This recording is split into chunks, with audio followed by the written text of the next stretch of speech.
There we go. How's your day going? It's raining.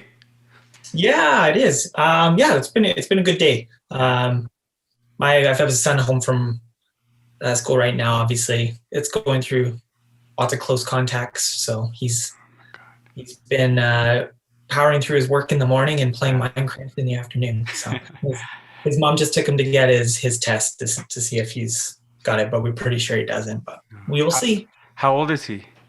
10. 10. Oh wow. Yeah. Yeah, That's the age. They're getting it. it's true. Yeah. So Evan, what is your story? Yeah. I'm a community guy. Okay. I was for the first 10 years of my life vocationally a pastor. So I worked with students and then started a small group here in the neighborhood of Mahogany where we wanted to live life together Mhm. and really invest in the neighborhood. And so we did that. And I along the way, I like really fell in love with community work. Kind of always had that bent. So I was teaming up with the homeowners association, the community association, wrote a grant for a neighboring initiative. I was just getting my fingers in all the community stuff and just loving it. And then about a year ago now, I was at a crossroads, and so I knew Councillor Keating from writing the grant and interacting with him.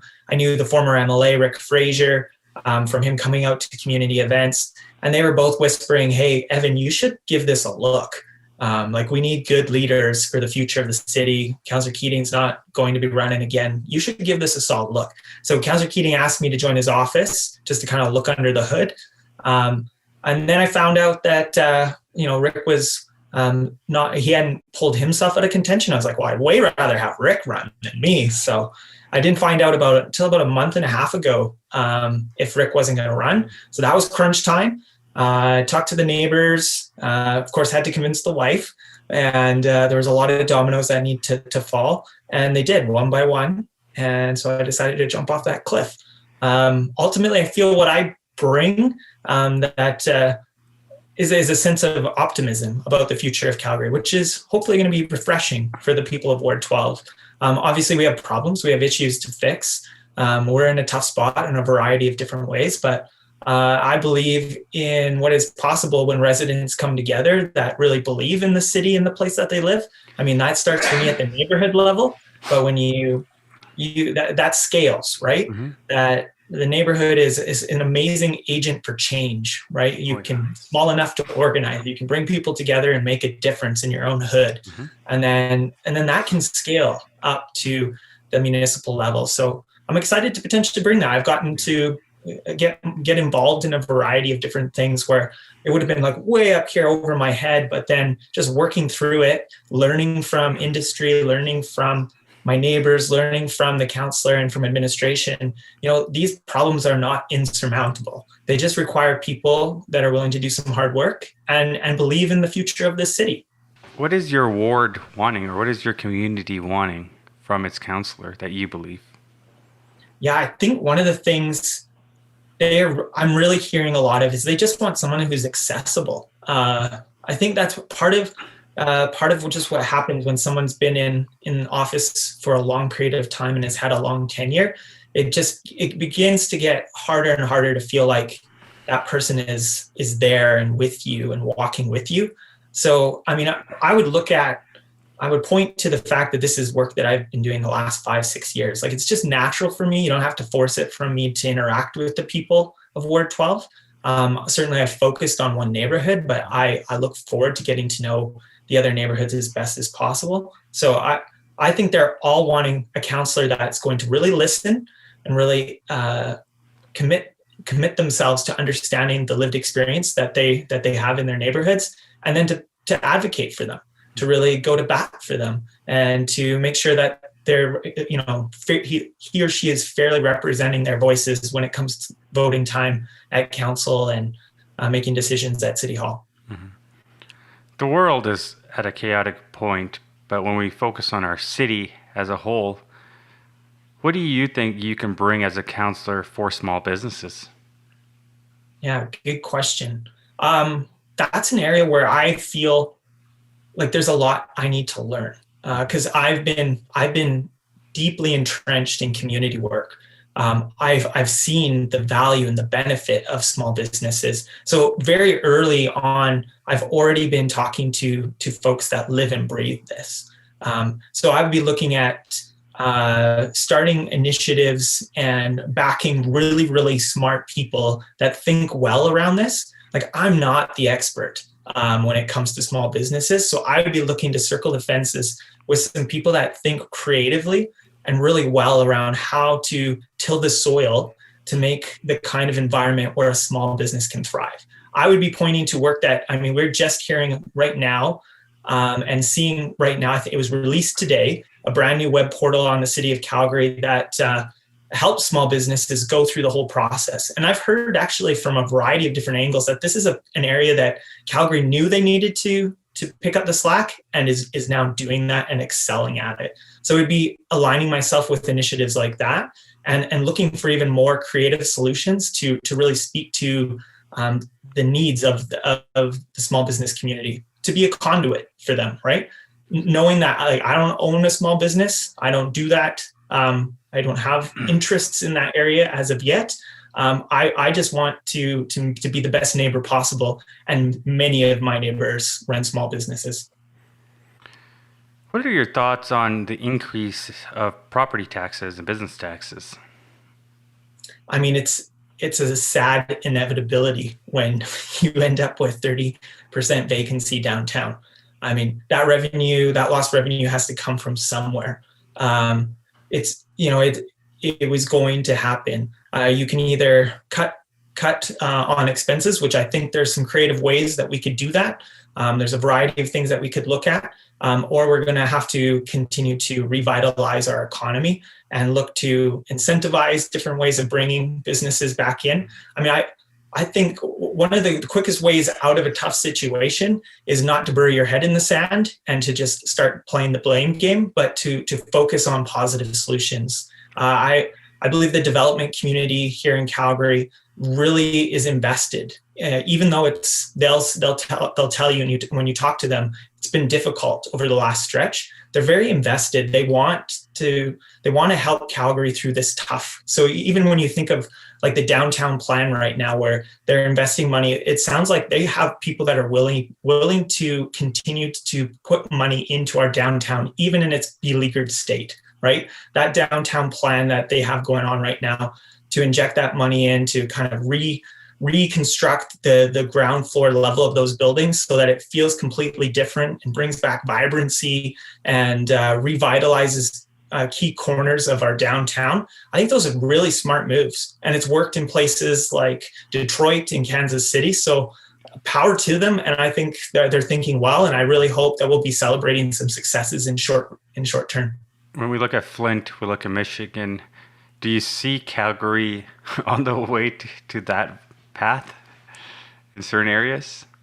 Yeah, I mean, it's funny. I was talking with a neighbor not even 2-3 years ago, thinking about, like what would happen if oil really, really took a bad turn for an extended period of time? Like, could we end up like Detroit? Yeah. And I rode my bike through Shepherd Industrial a couple times last summer, just exploring the pathway system, and you see these empty lots, right, where that used to be full of steel girders and construction materials for the oil field, just empty and desolate. Like, you totally could play, a music track and the tumbleweed going through. It's a little creepy. It's a little scary. But I mean, in that state is also opportunities, right? And I think that's where Calgary's at right now. Is we need to choose not to accept the negative narratives about the future of this city, and to choose positive and forward thinking, and then mobilize for that kind of action. Well, I think here's the battle. You've got the past where it was so great for Alberta. Yeah. Jobs were here, money was flowing, life was good. Mm-hmm. And then chaos struck with the markets, first off, the economic collapse, and now COVID. People are saying, well, we want to go back to what it was like. And obviously yourself, Evan, you're saying, well, we need to look at the future. How is there a fine balance of bringing the past alongside with the future? Good question. I mean, I was just noticing in the news today that Suncor is celebrating some great profits again. So yeah, to move past those legacy industries would be a big problem. I mean, to I think that's one of the issues we're just dealing with in general in Calgary is that polarization and the idealized the ideologies that have taken over various camps of thinking. I mean, when it comes right down to it, we got to respect those tensions that exist in all of these different arenas and bring people that represent those interests together to the same table instead of entrenching them on different lines and throwing grenades over top, right? Like we need to protect and we need to cheer on and we need to celebrate the fact when Suncor's making money again. But at the same time, we need to be ready and celebrate and to support and to create the best possible way forward for our emerging tech sector. Both of those things can happen at the same time, and they should happen at the same time. And I think we're kind of stuck in this place of like, no, you got to fight for one or the other. And I don't like that. I don't. I want to push Like back. you're either a that. green hippie or you're in the rigs, and it's you pick which battle like you want to be in. And we're in this left and right, right and wrong. Yeah. Is there a way for this toxic culture, not just in City Hall, but what we're all seeing lately, come to an end and just find some ground where we can all have some peace and understand individuals like you and I are chatting?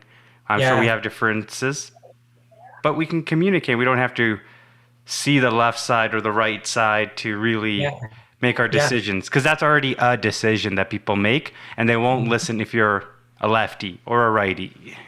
It's an interesting time. Yeah.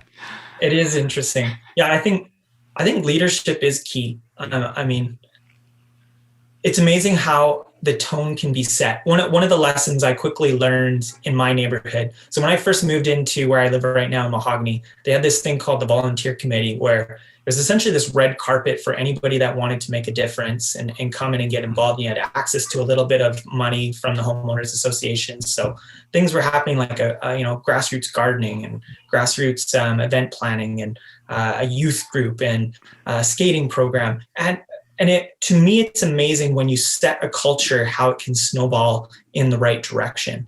And I think that's one of the real issues that we're facing right now is the emergence of some really antagonistic politics. Like we're learning some lessons from places we shouldn't be. And unfortunately, it is moving people. It is convincing people. That soundbite, get people angry out to vote kind of politics is entrenching itself even in Calgary. And we need to be cognizant of that. We need to be aware of that, and we need to push back against that. And vote for candidates that are willing to have long-form conversations, and vote for candidates that aren't just career politicians with sound bites and willing to stoke antagonisms to get their votes. What are your thoughts on this virtual way of doing things? I mean, obviously, I'm not in politics. I'm just an everyday citizen of Calgary that did this. What are your thoughts on creating something like this from a citizen standpoint that, I'm surprised our city didn't have something ready? Yeah. To be honest, right? The options here are almost endless, hey? Like when I think of the communication gaps that currently exist, I think technology is here to address and can address many of them. I'm really encouraged to see various already sitting councillors using it, right? I know Kara had a 2-hour town hall on the guidebook. I've seen Davison use this to good effect to talk about various things that are happening in the city. I think this is the future, right? This is you can reach far more people virtually than you can face to face, but you can't replace face to face. I'm definitely of the stripe that you can't completely do away with that. And when COVID's done, I'm back in coffee shops and I'm back. 100%. I mean, I have another mic set up right here in the studio. But in a way, Evan, imagine us trying to schedule this in today. Hey, Evan, can you come by? Say there was no pandemic. It would just, hey, Zach, can I come at this hour? And now it's just, we can live our lives and move on after a conversation. That's the beauty here. I think what's going to be really cool is to see a virtual debate on this. Would you ever be interested with your ward on a debate on a platform. Yeah, bring it on. Let's do it. Yeah, see, I would that's love moving that. forward in Yeah. tech. Do you believe technology, the renewable energy sector, are going to replace oil and gas, or not replace, maybe become our dominant force? I mean, I kind of hope so. I mean, the experiment of burning carbon and filling our Mhm. atmosphere from it with it is, I mean, I think we're seeing increasingly so. This is a bad long-term experiment. So I sure hope we can find new ways of moving forward. But at the same time, like we also need to recognize and remember just how well run our oil field is compared to many other places in the world. So We have I some of the feel, cleanest oil. Yeah. yeah, like there's a tension there, right? Like that's one of those healthy tensions in life that we, instead of polarizing and choosing one or the other and lining up to throw grenades over top, like we need to be able to see the nuances that exist in between those two kind of opposing views. Um, but yeah, I sure hope that clean is more our future energy path than the former. No, for sure. I feel like it's we've got like a ball and chain on our province, and Yeah, we're trying to move forward, but there's like this group of people like, no, stay where we are supposed to be. yeah, totally. Yeah, Yeah. yeah. What are your thoughts on our current city art? And are we going to continue to make those mistakes again where we purchase international art, such as a blue ring or Right. those rocks and iron rods? Oh man, that blue ring. So I used to live in the North Central corridor. That was my stomping ground. So I remember driving down the What road, area and were you in? I used to live in Harvest Hills Oh, in yes. Okay. Denali. Yeah. Yeah, kind of Gondix stomping grounds right Yes. now. And I remember driving down Deerfoot and seeing that thing for the first time and just being like, what in the, I had no idea what it was, where it came from. And then when it hit the news, it was like, I don't know, you can do nothing but shake your head. So, I mean, I would sure hope that when it comes to public art, yeah, we'll keep it local for sure. I mean, if we're going to invest that kind of money, which I think we should, like the Peace Bridge is a perfect example. We should be looking at opportunities for us to create iconic pieces of art that, like, when you see it, you immediately place it within a proximity with. Like, I got the privilege of going and visiting Seattle and going around to some of their neighborhoods. And I mean, they had neighborhood stuff in its heyday was popping up everywhere. Oh, I I don't know if love you're it. familiar with the Fremont Troll. It's this concrete troll underneath an That's the overpass. down underneath, like it's the underground of Seattle. Is that what that is? Yeah, it's not. It's underneath an overpass, Okay. and they had all kinds of issues with drug activity and a variety of other things. And the community came up with a solution that they wanted to put this Fremont Troll underneath. And so they fundraised, they got grants, they mobilized the neighborhood, and this thing, people fly to go visit this Fremont Troll underneath this overpass. It's amazing. It turned this like dark homeless camp into a piece of art and a piece of culture and a place to go visit. And I think Calgary needs more of that. Like that's, especially when you go somewhere else and then you come back. I know that's one of the things I feel like that we need to continue to unleash Calgarians in their ability to be creative and create a sense of ownership of where they live. Whether it's a pride mural underneath, again, an overpass, like that is iconic. Now you know that you know where that is in Calgary, right? The Peace Bridge, you know where that is in Calgary. I would love to see more of that pop up, but I certainly don't think we need to spend multi-millions of dollars and import stuff from Germany to do that. Mm-hmm. What is something that you have that your competitors don't have? It's good question. I think ultimately what will separate me from those that I'm vying against is the fact that I kind of come at life from glass half full, and I'm not scared of the softer touches of organizing a city.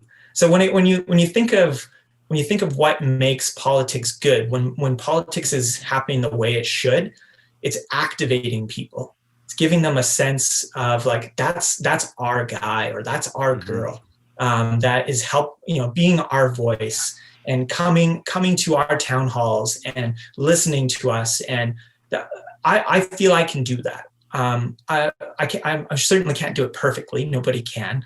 But I feel I could do that, and I think I could do that really well. I have a track record, and again, this is what I've done for the past 5 to 6 years in my neighborhood. The people aren't going to have to force this from me.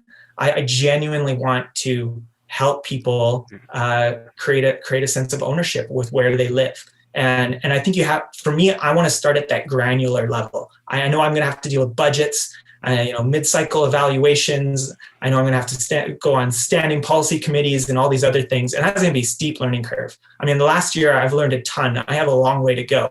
But I'm going to start at the block level with people and really get to know my greater ward so that they have a sense that that's our guy. That really listens to us and really spends the time and does the work to understand his constituents before he goes and votes on fluoride or whatever it may be.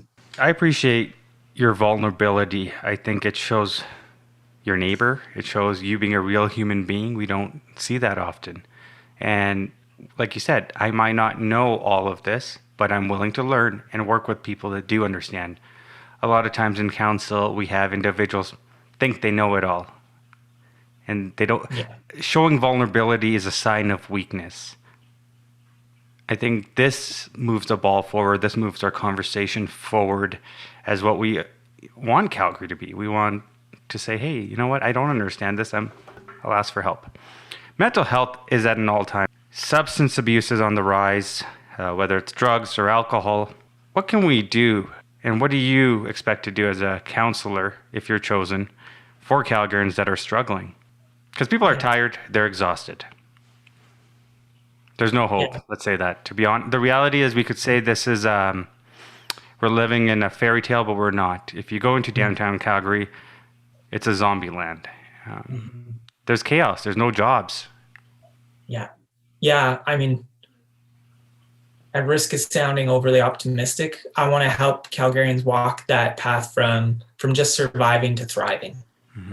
And we can do that in various little smaller steps and in much bigger steps. So at the small level, the granular level, I think ultimately, I mean, something like Neighbor Day, like as small as that seems, when a street connects and gets to know each other and genuinely feels like they're interconnected, that they're raising each other's kids, that they have a sense of trust. I mean, the amount of beauty and capacity that you can bring forth at the block level, right, where people don't have to go enter the healthcare system because they're finding the listening ear and the compassion and the care that they need with the people right around them. So I'd start there at the small level. And then at the upper level of it, I think of the work that's just been done, and even someone like Evan Woolley is saying, like, who's going to champion this, the connect the dots, the mental health strategy moving forward. And I would say, I will. Like, I don't know exactly what that's going to look like, but I know it's important. And as I've gone through and read some of the document and listened in on committee, I feel like they've done some really great work, especially because they started with interacting with the people that live in Calgary. It's not just a top-down strategy, like here's how city council thinks we need to solve this problem. They went out and they asked people working in the nonprofit sector and in communities and said, here, help us understand how we can unravel this issue and begin to affect the kind of change that we want. So I would absolutely be aligning on that strategy and looking to push that forward and get the most out of it. Just to end up here, Councillor candidate Evan Spencer, what would you leave as a message to Calgarians as to why they should vote for you? I'm gonna work hard. I'm gonna listen. I'm going to make sure that when I am voting on something, that I'm bringing the voices of the people in my ward as best as possible. And ultimately, I think people should vote for me because I believe in a better tomorrow. I believe that we can get through these problems, and I don't feel like I need to blame a whole bunch of people on that route. I think we can get there building on our strengths and not just pointing at all of the things that we've done wrong along the way. People often say We need people right now more than ever to be brash. And as a politician, Yeah. we need the tough guys to get us through out of this. We need the really angry. I'm like, what the heck? I don't think we need that. Like, we need some chill people in here to say, okay, well, guys, we get it. Like, Totally. Yeah. No, we need people to bring people together, not push them apart. no. Yeah. Thank you so much again, Evan, for this. I know it was Yeah. last minute, I but we did appreciate it. it. Yeah.